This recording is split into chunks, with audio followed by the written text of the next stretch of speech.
आऊज़ुबिल्लाहिमिनश्शैतानिर्रजीम बिस्मिल्लाहिर्रहमानिर्रहीम अल्लाहुम्मा सल्लि अला मुहम्मद व आले मुहम्मद। मोमिन किराम, हमारे यहाँ ये बात मशहूर है कि जो इंसान खुसरा होता है या जिसे हिजड़ा कहते हैं, हिजड़ा होता है, तो उसका नमाज जनाजा नहीं होता। हालांकि ऐसी बात नहीं है।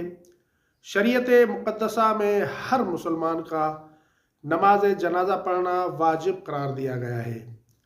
हर मुसलमान जो भी कलमा पढ़ता है, चाहे वो मर्द हो, चाहे वो औरत हो, और चाहे वो हिजड़ा ही क्यों ना हो, चाहे वो खुसरा ही क्यों ना हो, तो उसकी नमाज जनाजा पढ़ना वाजिब है, फ़र्ज़ है।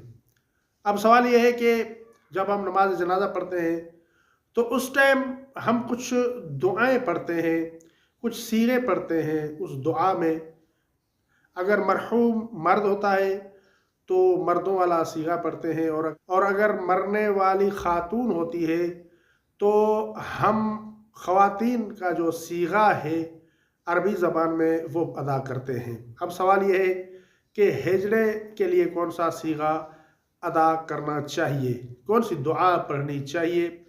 तो इस सिलसिले में मराजे इज़ाम लिखते हैं कि अगर उस हिजड़े की और खुसरे की शबाहत मर्दों के साथ पाई जाती हो तो उसके लिए मर्दों वाला सीगा पढ़ा जाएगा, और अगर उस खुसरे की शबाहत ख़वातीन के साथ हो तो उसकी नमाज जनाजा में ख़वातीन वाला सीगा अदा किया जाएगा। अलबत्ता ये बात याद रखें कि खुसरा अगर मर जाए तो उसकी नमाज जनाजा पढ़ना वाजिब है।